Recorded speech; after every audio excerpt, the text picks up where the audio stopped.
las claves para realizar llamadas en frío, pero con respaldo legal. La ley desde junio de 2025 pone un límite, por ejemplo, clarísimo, que están prohibidas las llamadas comerciales desde números móviles, pero además hay que tener en cuenta que realizar llamadas en frío sin consentimiento no solo es que tenga un vacío, sino que es ilegal. Y para ello vas a necesitar un abogado experto en derecho digital para saber cómo hacer este tipo de llamadas en tu empresa.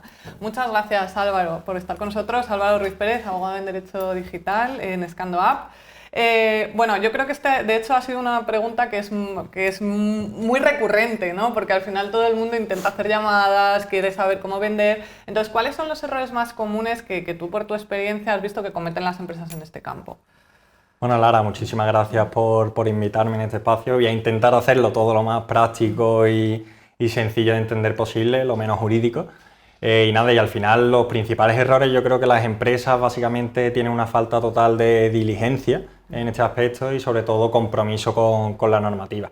Al final, bueno, el tema de protección de datos en las empresas se ve como algo meramente formal, pero realmente se tiene que ver como una palanca de crecimiento o integrarlo de forma interna en la estructura de la empresa.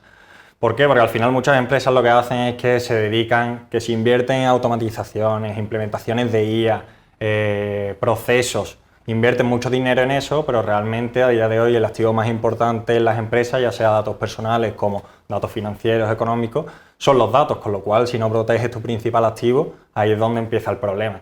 Al final tenemos que entender también que cualquier persona, usuario que vea vulnerados sus derechos, o incluso la Agencia Española de Protección de Datos de carácter de oficio, puede investigar a cualquier empresa y poner en jaque no solo una campaña publicitaria o una acción comercial, sino también el modelo de negocio y sobre todo la reputación de la empresa.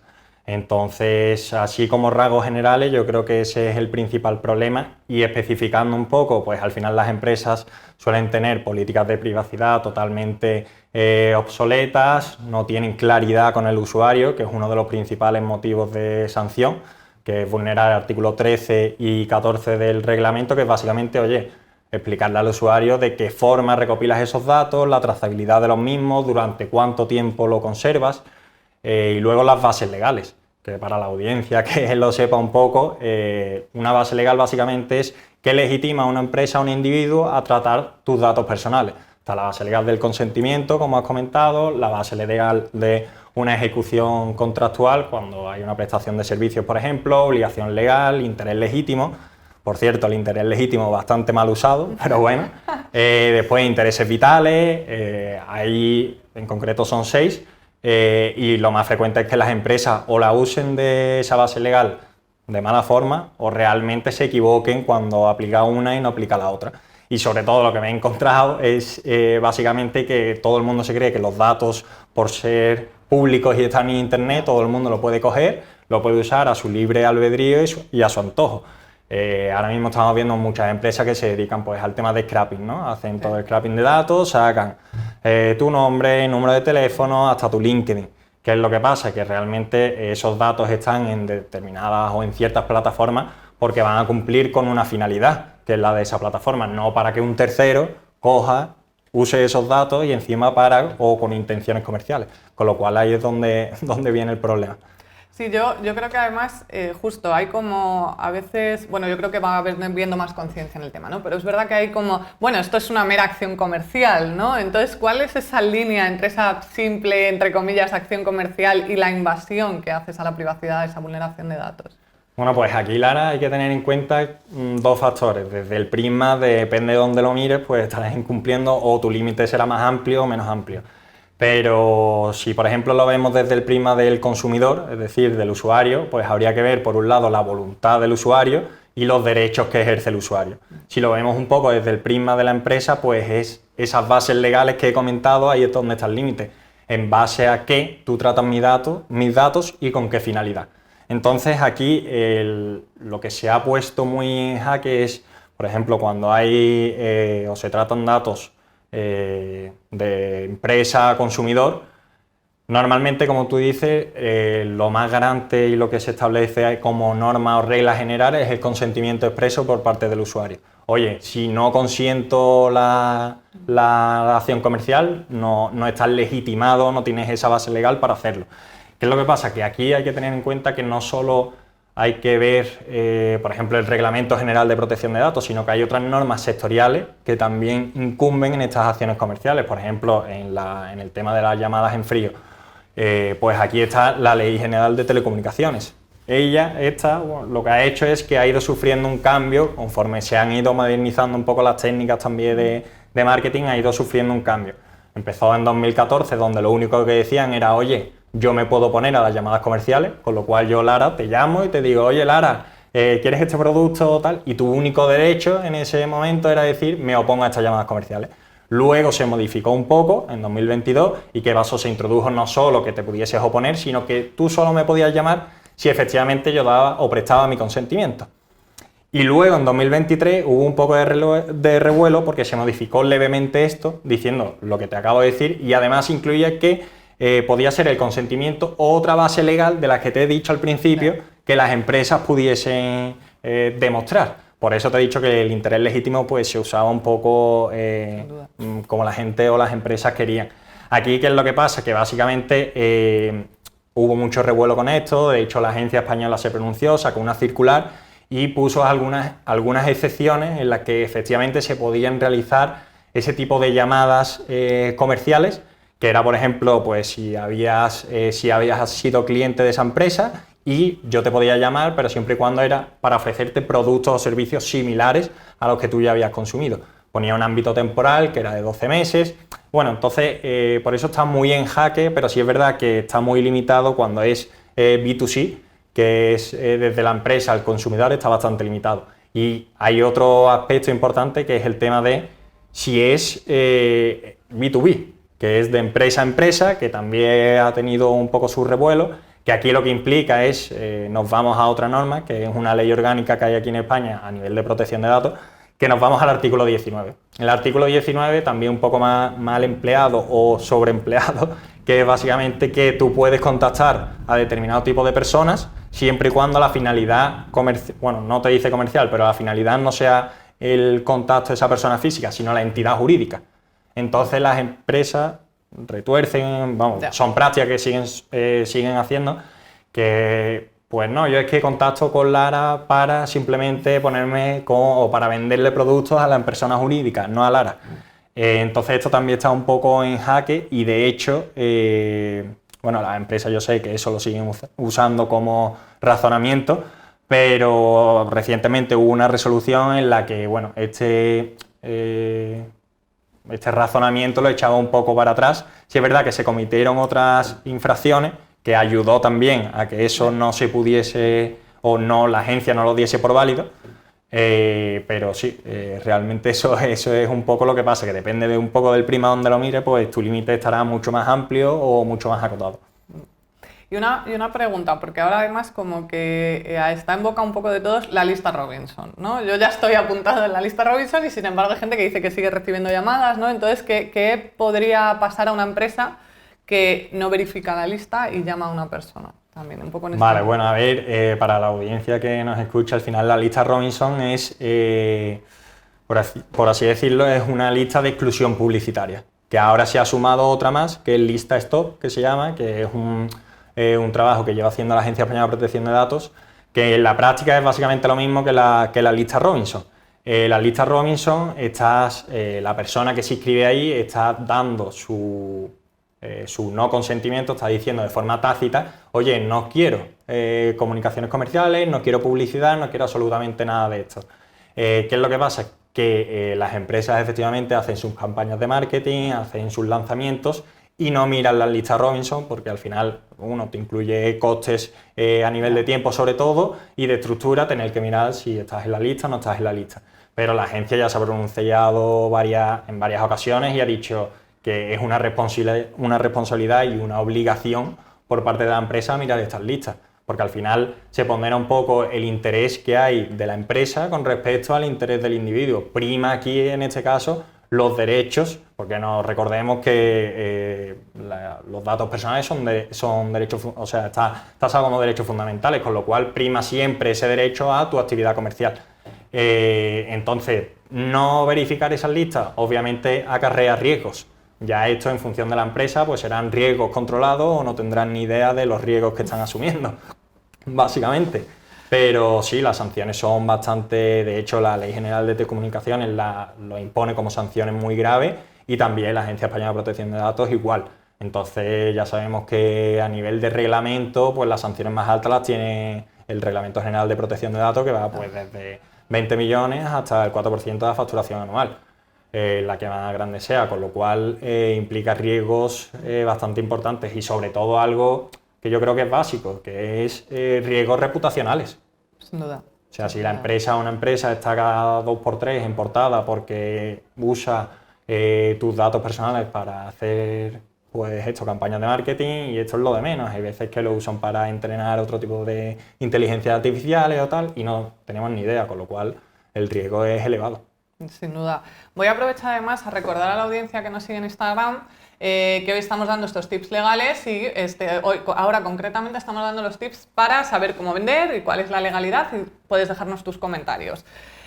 Claro, yo creo que aquí hay otra duda adicional, porque muchas veces estas campañas se subcontratan. Tienes una empresa de telemarketing o algo, entonces, ¿qué responsabilidad tiene esa empresa sobre la empresa que ha subcontratado si no hace todo lo que debe? A ver, pues aquí hay hay un melón importante, porque al final las empresas como que quieren delegar o desentenderse un poco de los riesgos legales que pueda asumir un tercero, y se cree que efectivamente tanto directores de marketing como CEOs dicen: no, yo esto lo tengo subcontratado, esta empresa me da igual si cumple o no, yo sé que cumplo o a priori puedo cumplir con la normativa, y contrato a un tercero precisamente para eludir esta responsabilidad. Aquí esto ya está ampliamente, con bastante doctrina, y al final lo que pasa es que hay dos figuras, una que es el responsable y otro el encargado. En este caso, la empresa, para hacerlo un poco más práctico, la empresa que contrata se le dice que es el responsable de los datos, y la empresa a la que subcontrata es el encargado, ¿vale? Para definir las responsabilidades ahí, normalmente las responsabilidades, cuando uno incumple y el otro incumple, la responsabilidad es de ambos. No se dice: no, es que tú como eras el encargado, no, porque al final el responsable lo que hace es decirle al encargado bajo qué finalidades, con qué objetos tú vas a tratar los datos personales que yo te voy a dar. Vale. Entonces, imaginemos eso, una campaña de telemarketing en el que coge y mi base de datos te la cedo a ti para que llames a esos números de teléfono, y con esos números de teléfono pues tú llames a todos a todas las personas que están en esa lista y le vendas X o Y. Vale. En ese caso, claro, ¿cómo se regula todo eso? Hay un elemento jurídico que se llama acuerdo de encargo de tratamiento, para evitar precisamente que no haya cesión o comunicación de datos de manera ilícita, y que toda esa infraestructura de, oye, subcontrato a una persona, esté totalmente regulado. Porque si no, esto es: no, yo te paso los datos, tú vas a acceder a datos personales y yo no sé realmente qué vas a hacer con esos datos. Si yo te digo que simplemente para llamarle, por ejemplo, y luego tú le haces acciones comerciales enviándole newsletter de tu empresa, todo eso queda regulado en la figura que acabo de comentar, que es un contrato que tiene que ir aparte del contrato de prestación de servicios, porque son derechos personalísimos. Eso quiere decir que tú no puedes tener un contrato de prestación de servicio, meterme ahí todo el tema de protección de datos, el acuerdo de encargo, ¿por qué no? Porque es aparte, o sea, es un acto jurídico independiente.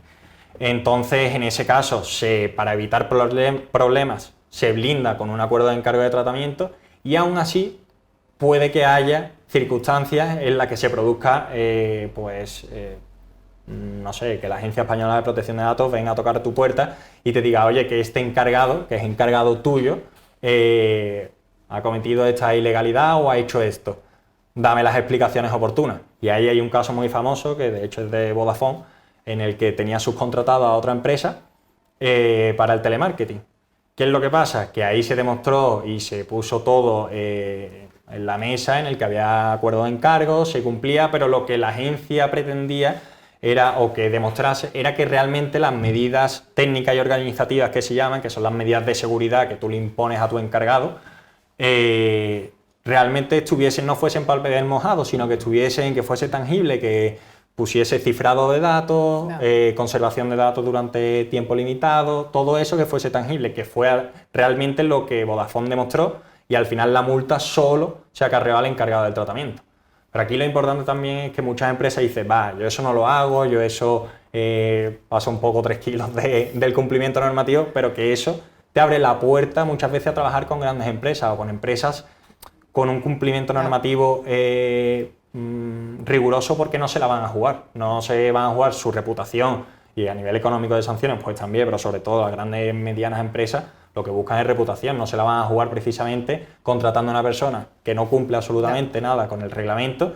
Encima la mala publicidad la voy a tener yo porque te he contratado, con lo cual eso es al final una palanca de crecimiento, no un gasto, es una inversión. Sin duda. Y así bueno, que ya nos lo has dicho, y si llama la agencia a nuestra puerta porque a lo mejor no hemos hecho algo del todo lo correcto que deberíamos en llamadas en frío, ¿qué, así como 3 consejos básicos a lo mejor les dirías para tratar de mitigar rápidamente lo que ha ocurrido, aparte de contactarte, ¿no? Eso es lo fundamental. Pues no sé, así como 3 ideas de hay que hacer esto rápidamente para mitigarlo. A ver, básicamente la agencia cuando te llama a tu puerta, pues primeramente lo que te hace es un solicitud de información. Para que la audiencia entienda un poco cómo se traza eso, básicamente un usuario, que son el 90% de las casuísticas, el usuario denuncia a una empresa porque cree que se ha ejercido mal los derechos de acceso o cualquier derecho que él se vea afectado. La agencia, si ve motivos oportunos, la tramita y da pie a la empresa para alegar explicaciones. Oye, cuéntame este caso, qué ha pasado, qué no ha pasado, explícame realmente si tú cumples con la normativa o no. Hay una palabra que se repite a lo largo del reglamento y la agencia también lo repite mucho, que es responsabilidad proactiva. Eso es básicamente decir, cuando la agencia te pregunta, que muchas veces en otros ámbitos o en otras ramas del derecho, mucha gente dice, no, yo esto me lo guardo porque procesalmente luego... No, aquí es todo lo contrario. Aquí es cuanta más información le des tú a la Agencia Española de Protección de Datos desde el primer momento, mucho mejor. Pero claro, información que tú en tu backup, con tu equipo legal, has tenido que respaldar. No vale que yo te mande papeles y ya está, eso no sirve absolutamente de nada. Tiene que ser algo tangible que de verdad demuestre que estás implementando esas medidas técnicas y organizativas. Entonces, lo primero que hacen es solicitarte información. Te dicen, oye, cuéntame esto que ha pasado, dame tus políticas de privacidad, dame tu RAT, que es algo súper importante, que RAT básicamente es registro de actividades de tratamiento. Cuando nosotros tratamos datos de empleados, pues eso es una actividad de tratamiento de datos, de clientes, todo eso. El RAT básicamente es un mapa. Es un mapa en el que tú ves perfectamente, si tú ves eso, ves la empresa, todos los tratamientos que realiza, durante cuánto tiempo lo conservan, qué medidas de seguridad implementa. Con ese mapa visual la agencia ya sabe si cumple o no cumple. Con lo cual, tener todo eso bien protocolizado, bien estructurado y sobre todo implementado, que es lo importante, porque si no lo tienes implementado no sirve absolutamente de nada, es cuando realmente te puede salvar o te puede pasar de decir, vale, ya me has dado toda la información, aquí hay 2 opciones, o archivo la causa porque todo lo que me cuentas es suficiente, por eso digo de responsabilidad proactiva y dar todo lo que tienes a tu alcance para que ella investigue de oficio y vea que tú se lo has dado todo y que está todo ok. Luego puede pedirte más información, o si ve que las medidas que has implementado no son oportunas, te puede incitar a decir, oye, te hago un aviso, es decir, públicamente, que esto es lo más relevante, que aunque tú intentes cumplir y tal, si no lo haces de la manera adecuada, a lo mejor te dan un aviso que se llama o una advertencia, pero esa advertencia es pública, en el sentido de que yo cuando me voy a la agencia española, si busco resoluciones, va a salir tu empresa. Va a salir tu empresa diciendo que no has cumplido, que la agencia te ha instado a solicitar información, la has entregado, no ha sido suficiente, te ha impuesto unas medidas de seguridad que ella ha creído oportunas y encima te ha advertido de que si no lo cumple tendrá sanción. Con lo cual eso ya es público, la reputación está bastante dañada y esa sería un poco el tip fundamental, porque al final los abogados muchas veces nos contactan de forma reactiva en vez de preventiva. Con la agencia en el momento que te sancionan ya es complicado, porque ahí ya cuando ya te llega la resolución con la multa hay 2 opciones, o recurres recurso de reposición o vía contencioso administrativa, lo cual es caro y va a llegar a ver qué tenemos, ¿no? Claro, y a ver qué tenemos, porque el de reposición es contra la misma agencia, es decir, tú le vuelves a presentar a la agencia tus propios argumentos, con lo cual es complicado que te lo acepten. Y en contencioso administrativo, pues, vía judicial ya implica dinero, costos, con lo cual lo más importante sobre todo ser preventivo y no reactivo. Pues muchas gracias, Álvaro. Yo creo que ha quedado clarísimo, además, para la audiencia, que lo tengan en cuenta. Muchas gracias por estar con nosotros. Nada, muchas gracias a vosotros. ¿Y vosotros sabíais cuáles eran los límites para hacer llamadas en frío? Recuerda que puedes dejarnos tus comentarios y por nuestra parte vamos a ver más proyectos de Tinku.